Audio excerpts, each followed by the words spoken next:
Christendom can only be possible if we return to Catholicism. And another one done. So this month we read The Crisis of Civilization by Hilaire Belloc. I thought I actually wouldn't learn that much, but because earlier in the year we read Logos Rising by Dr. Emil Jones, and there was a lot of history in that, but I did learn a lot. So the basis of Hilaire Belloc's, his thesis in the book is that we should return to Christendom, and Christendom was destroyed by the Reformation. In the beginning, he goes through the foundation of Christendom, and he goes through the different criteria of what good history actually is. I have a few friends who are very much, their religion is science, and when they're presented with historical facts, they want to look at it in the way that science looks at the facts. But history and science are two different things, and I like that he divided it up and made it very clear on what makes good historical facts. The first thing he says is that truth lies in proportion. So for example, William Shakespeare, you're not going to start by presenting William Shakespeare, oh, he was a man who lived in the 1500s, da-da-da-da-da, he grew up in Stratford-upon-Avon. You're going to go directly to, he was the greatest writer, English writer that ever lived, perhaps greatest writer who have ever lived. That is the key fact. That is the proportion, that the importance of that fact is way more important than his birthday, for example, or where he lived. The second one is that religion is the main determining element in the formation of a culture or civilization. I remember being a kid in history class, and Canadian history is not really, I grew up in Canada.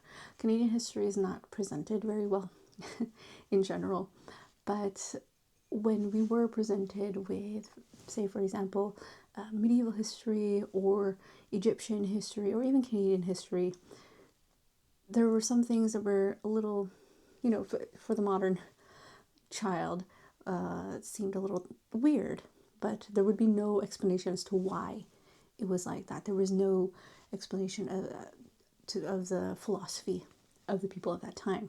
And so it just remains very removed from humanity. And it's just like, oh, the people thought like that because they were just a bunch of weird people. Removing philosophy, religion, specifically when you're talking about medieval times, you wouldn't be able to understand that society, the way things worked, why people did things, etc., etc. The evidence on which we base our historical conclusions must include much more than documents, much more than recorded statements. This is something many people that don't understand, is that tradition holds so much in it. Even if we take Christianity in general and the fact that there was this oral tradition, right, from the Jews that got passed on. And not everything is in the Bible. There are certain ways of doing things or a way of transmitting information that is very telling, and we can't just dismiss that. Is one must never regard an historical statement as being mere advocacy unless we have reasons in the statement for thinking so. So I found that part very helpful. Hello, and we are in November. The year is almost ending. Anyway, if you'd like to join me, this month we will be reading The Music of Christendom, A History by Susan Treacy. There's a link in the description below where you can join the Telegram group or where you can sign up to receive emails about it via my Substack. So if you'd like to join me, go ahead and sign up. It's completely free. At the end of the month, I forgot to say, we get together and talk about the book.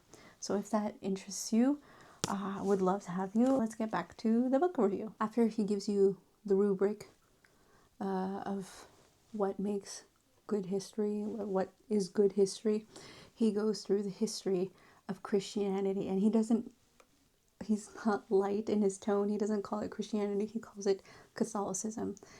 And I really liked that he does not shy away from saying that Christianity was and only was Catholicism. He goes through the roots of Catholicism and how it made sense that this universal church came about just as when the universal government was decaying. He explained how the actual institution itself came to be, that there were different cells, as it were, not in the communist way, but groups of people in Ethiopia, people in Greece, people in all parts of Europe, that would eventually, elect an elder here and there, some sort of bishop, and of course there were councils where they would come together, would actually travel, or they would send letters so that everybody were on the same page, and that any heresy, or if there was like a misunderstanding on something, about something, it would be cleared up. And then he talks about the Dark Ages, what he calls actually the Great Siege, the Siege of Christendom is what he calls it. He had the Islamists come in, and there was a time where Christianity was kind of seemed to be dying down, but what that enabled was the spirit, the long-lasting spirit, the endurance of Christianity, and also was able to, because people were kind of set apart, maybe I'm not explaining this properly, but because people were kind of set apart, that gave way to the potential freedom of slaves, because slavery was everywhere at the time, anywhere and everywhere, not just in Europe. And because they were, like I said, kind of separated in their little cells, that gave way the opportunity for these cells, or these societies, to organize themselves and give way to the potential freedom of slaves. The slave would become a serf, and then the serf would become a free peasant, and then they were on their way out, right?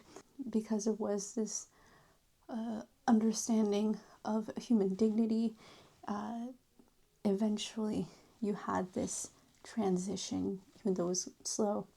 Then he talks a lot about the Middle Ages and how at its height it was wonderful, because there was this great sense of unity, and the philosophy that everybody held, the religion that everybody held, made them really, really strong.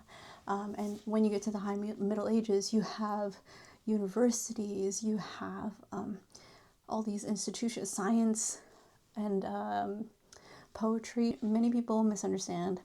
They say like, oh, when by the time when Christianity came, that's when poetry and writing and those kinds of things started to decline. But that's actually not true. It is because of Christianity.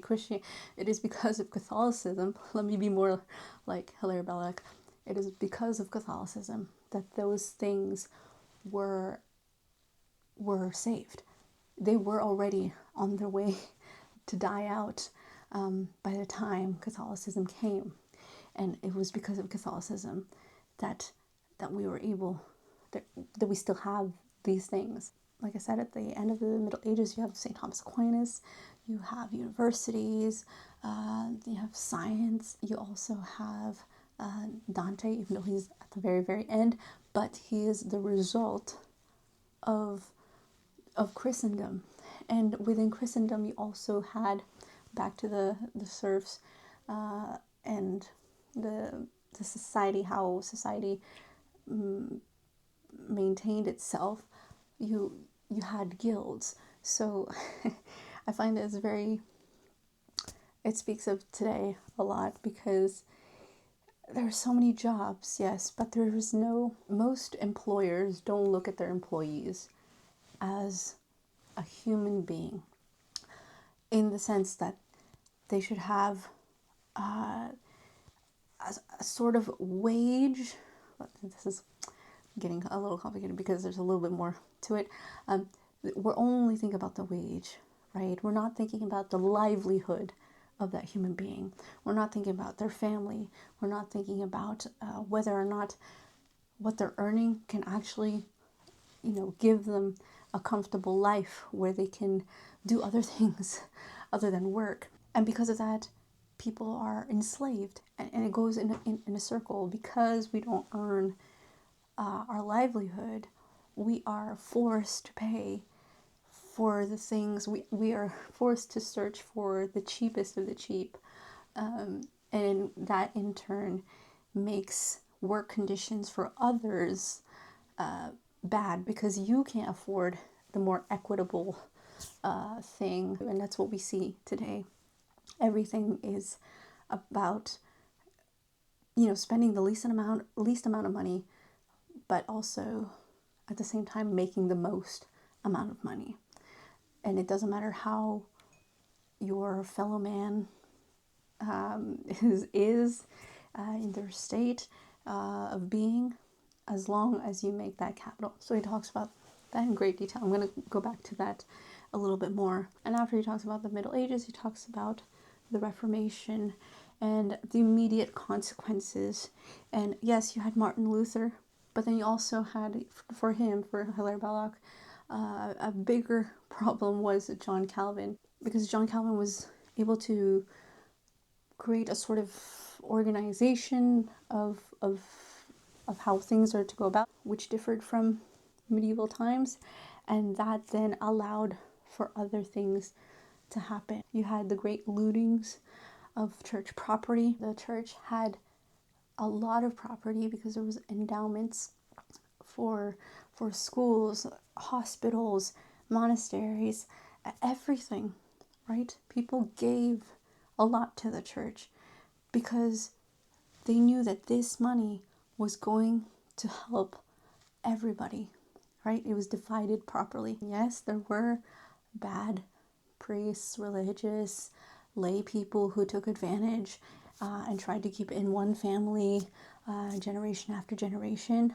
But the majority of the people the majority of the church, the people, knew that this money, the endowments on property, etc., what have you, is for the church and for the well-being of man.